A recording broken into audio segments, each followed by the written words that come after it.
네, 이슈앤피플 오늘은 2부의 시사 맛집 장강과 함께하고 있습니다. 장윤미, 강전혜 변호사와 이야기 나누고 있습니다.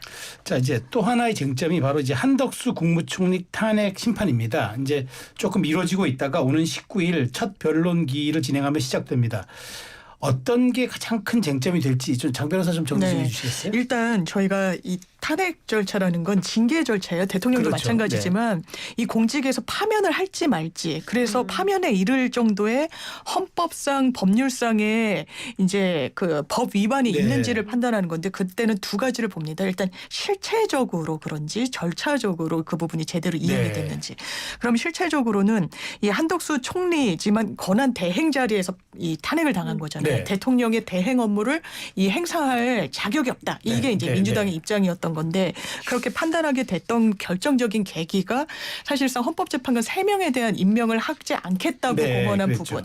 이게 헌법 위반으로 볼 수 있을 것인지. 민주당의 입장은 이거는 헌법에도 3명 해서 국회목 3명은 대통령의 형식적 임명권만 그러니까 임명을 그냥 기계적으로 하면 되는 건데 그걸 안 하겠다고 하는 건 위헌이다라는 거고 국민의힘과 한덕수 전 총리 측에서는 그렇지 않다. 이게 형식적 임명권에 거치는 게 아니라 이게 뭐 결단이 있을 수도 있는 거다. 관여하고 이 재량을 이제 발휘할 그런 여지가 있는 거다라는 입장을 이야기를 하고 있고 설사 뭐 위법이라고 하더라도 이제 탄핵에 이를 정도는 아니다. 그리고 또 하나의 쟁점은 이제 국민의힘에서도 계속 문제를 삼는 게 대행에 대한 탄핵은 정말 사상 초유인 거예요. 대통령에 대한 탄핵은 뭐 노무현 전 대통령, 박근혜 전 대통령 있어서 이게 헌법에 있어요. 그 가결 요건이. 왜냐하면 대통령은 국민들이 선출한 최고 권력이란 말이에요. 그러니까 일반 공무원들 탄핵과는 요건이 완전 달라요. 그러니까 국회의원 제적의 3분의 2 요건. 근데 한덕수 대행은 대통령은 아니잖아요. 근데 대통령의 권한을 대행은 하는 거잖아요. 그러니까 이거는 이 헌법 조항은 이렇게 가결 요건을 엄청 높이 한 거는 정말 대통령이라는 그 직분에 대해서만 해당하는 거다라는 게 이제 민주당 입장이고 국민의힘과 이제 한덕수 전 총리 측은 그러니까 현 총리 측은 아니다. 이것도 대통령을 대행하는 차원에서 그러니까 대통령직을 수행하는 당사자로서의 이 탄핵이었기 때문에 대통령과 동일한 요건이 필요하다. 근데 이제 우원식 당시 그 의장은 이거는 우리가 법률 검토해봤을 때 이제 150석이면 된다라고 했기 때문에 이게 법률적으로는 상당히 좀 쟁점이 될 수 있습니다. 이게 정말 도돌이표처럼 돌아갈 수도 있겠다라고 생각을 하는 게요. 한덕수 권한대행에 대해서 이제 19일 날 첫 변론기를 한다고 하는데요. 이게 만약에 결론이 나왔을 때 탄핵이 기각이 되었다. 라고 하면은 원래 직으로 돌아와야 되는 거잖아요. 그러면 문제는 그 상황에 있어서 이후에 최상목 권한대행은 2명의 헌법재판관을 임명하지 않았습니까?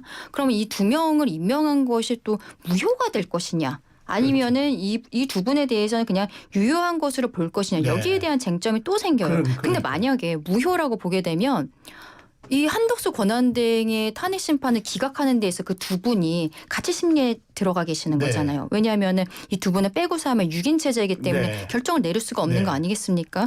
이런 형태로 또 도돌이표처럼 돌아갈 수가 있어요. 그렇기 때문에 국민의힘 입장에서는 한덕수 권한대행이 이제 탄핵소추가 되었을 때 탄핵소추 가결되었을 때 이 부분부터 빨리 결정을 해달라라고 이야기를 했던 게 바로 그거거든요. 최상목 권한대행에 대해서도 지금 뭐 민주당 측에서는 계속적으로 탄핵에 대한 이야기들이 나오고 있습니다만 지금 새로 최상목 권한대행이 임명을 한 3명 중에 2분에 대한 임명을 한 것이 유효인지 무효인지에 대한 이야기들을 또 한 번 더 다뤄야 되는 부분이 있는데 여기에 대해서 좀 어떻게 될지 앞으로 좀 지켜봐야 될 것으로 보이고 헌법재판소가 제가 계속 말씀을 드리는 건데 사안의 경중에 대해서 우리 국민들께 좀 납득할 수 있는 설명을 해줬으면 좋겠어요.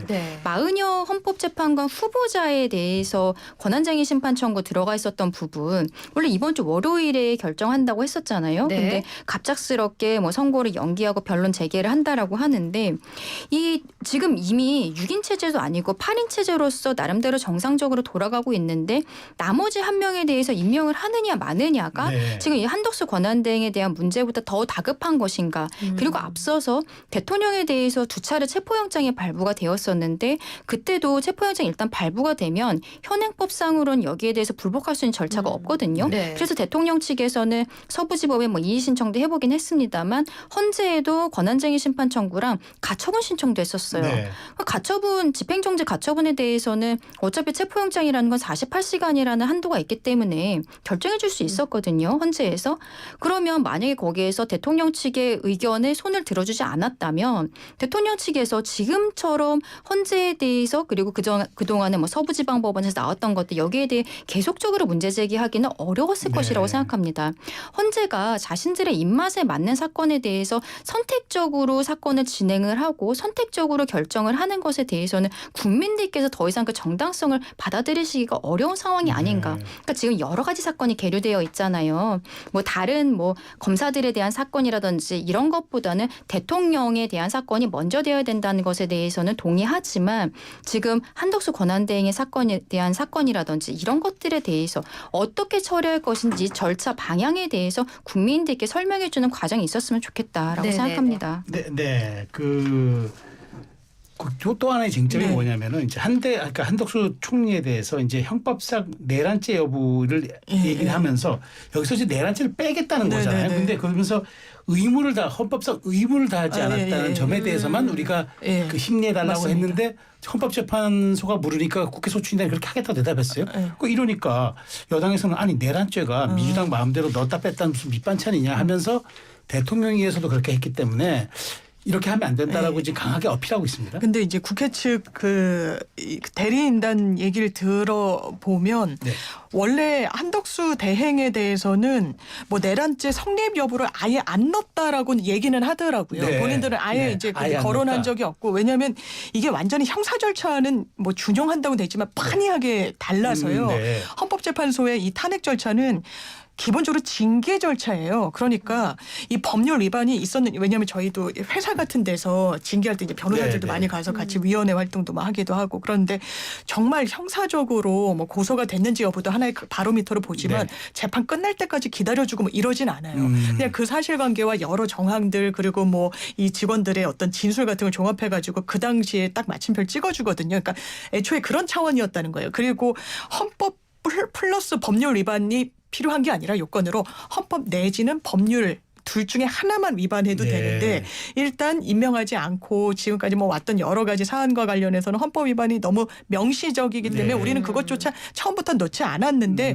왜 이걸 정치 공세화 하느냐라는 또 이제 반격을 하고 있는 것으로 보입니다. 네. 근데 저 처음에 이제 5가지 사안으로 국회에서 소추 가결을 하였는데 그 첫 번째는 대통령과 그 배우자 범죄 의혹에 대한 특검 임명 법률안 거부. 네. 예, 거기에 대한 거. 두 번째가 비상계엄 관련해서 뭐 내란행위의 공모 또는 묵인과 방조. 세 번째가 한동훈 한덕수 공동 국정운영 체제의 헌법 및 법률 위배. 네 번째가 내란 상설특검 임명 절차 이행 회피. 다섯째가 헌법재판관 임명 거부였었거든요. 네네.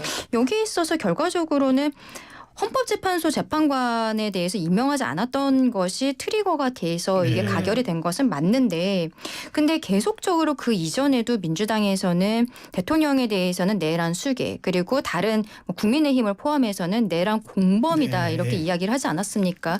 그 내란죄를 가지고서는 우리는 탄핵 청구를 할 수 있다. 탄핵할 수 있다라는 것을 계속적으로 이야기를 해왔는데 저는 근데 예상은 하고 있었어요. 왜냐하면 대통령에 대한 탄핵소추 사유에서 내란죄를 뺐기 때문에 한덕수 권한대행에 대해서는 당연히 이것도 뺄 수밖에 네. 시스템상 당연히 뺄 수밖에 없는 것이거든요. 근데 여기에 대해서는 국민들께서 굉장히 의아하게 생각하실 네. 수밖에 없는 거죠.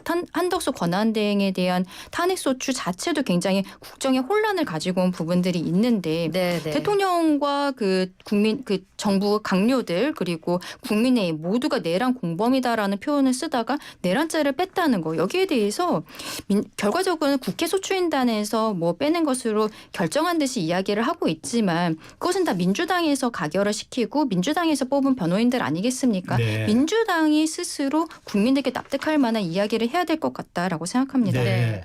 민주당 일부에서는 뭐 그 김보겸 전 총리의 말을 좀 빌자면 한덕수 권한대행에 대한 탄핵은 신중히 해야 한다고 했다가 혼이 났었다라면서 이제 성급한 판단에 대한 자성의 목소리가 나오는 한편 명태균 씨의 황금폰 폭로 압박이 비상계엄 선포 계기였을 수 있다 하면서 명태균 특검법을 또 추진하겠다고 밝혔습니다.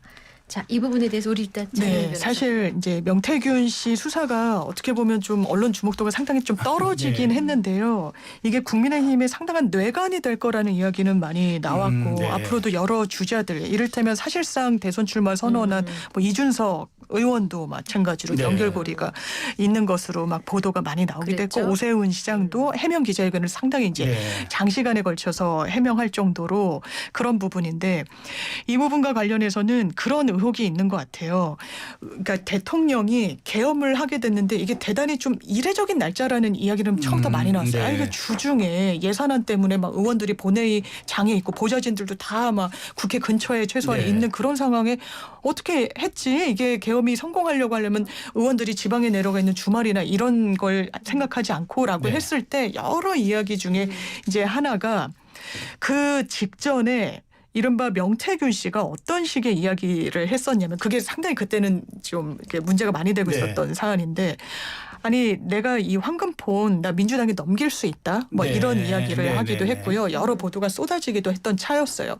그런데 김용년 전 장관이 검찰에서 이제 특수본을 꾸렸잖아요. 검찰에서 수사를 받을 때 이제 계엄에 이르게 된 경위에 대해서 여러 차례 질문을 받고서는 아 이거 민주당의 입법 독주 예산안 뭐 예산 삭감 뭐 이런 얘기를 하다가 명태균 씨 얘기를 여러 차례 네. 했다라는 보도가 지금 나오고 있어요. 그러니까 명태균 씨의 이 게이트로까지 비화되고 있는 상황에 대해서 대단히 윤석열 대통령이 좀 신경을 쓰고 엄중하게 네. 생각했던 건 맞고 이 맥락에서 그러면 이걸 좀 덮으려고 했던 거 아니야라는 의혹 제기가 나오고 있고 명태균 씨가 또 최근에는 뭐 이게 방송용으로 적합한 표현인지 모르겠지만 그게 그 직접 워딩은 네. 쫄아서 그랬다. 그러니까 윤석열 대통령이 내 폰 때문에 쫄아서 계엄했다. 뭐 이런 식으로 얘기를 했어요. 그러니까 이게 정말 A라는 이슈를 비로 덮기 위한 의도가 있었던 거 아니냐 뭐 이런 의혹이 있고 또 그것과 또 무관하게 봤을 때 명태균 씨 의혹 자체는 이건 정치 민주주의를 너무나 훼손시키는 사안이다 보니까 그냥 여론조사를 조작하고 그걸로 돈 대신 뭐 공천을 받았다 이런 게 의혹의 핵심이다 보니까 이걸 들여다보지 않을 도리는 없는데 어떻게 할 것인가. 과거에 뭐 김건희 여사 특검과 관련해서 너무 많은 이슈를 넣어서 이거 다 통과도 안 되고 있으면 이것만 별도로 그러면 명태균 특검에 대해서 한번 추진해 보는 게 낫지 않겠냐라는 그 카드를 만지작거린다라는 이제 보도가 나오는 것 같습니다. 그 이제 민주당 내에서는 이제 김건희 여사 특검 얘기는 더 이상 거론하지 않는 그런 것 것 같아요. 같아요. 그걸 약간 대체 성격으로, 대체 성격으로. 좀 고민을 하는 것 같습니다. 그렇죠. 왜냐하면 명태균 씨 관련해서는 김건희 여사의 그 특검 내용에 사실상 포함이 되어 있다가 지금 이제 그거를 빼내겠다라는 것인데 네. 저는 민주당이 지금 여론을 읽고 있지 못하고 있다. 많이 급한 것 같다라는 생각을 합니다. 최근에 대통령과 국민의힘의 지지율이 비상계엄 이후로 정말 바닥을 찍다가 반등하고 있는 이 모양새는 국민들께서 민주당이 그동안 폭주해왔던 것들에 대해서 객관적인 사실을 확인했기 때문이다라고 저는 생각하고 있는데요. 그것들이 이제 크게 보면은 계속 29명에 대한 탄핵 그리고 특검 남발이었던 것입니다. 네, 네. 특검이라는 것이 말하자면 기존의 수사기관들 경찰과 검찰을 믿지 못하겠다라는 네, 거잖아요. 그렇죠. 그래서 민주당에서 주도해서 공수처 만들지 않았습니까? 근데 공수처에 대해서도 믿지 못하겠다라고 하니까 이제 그 다음으로는 검찰로 가겠다라고 하는 거잖아요.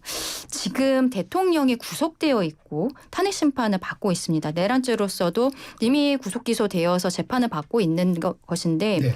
명태균에 대해서 지금 특검을 해야 될 이유가 도대체 뭐가 있는지 모르겠어요.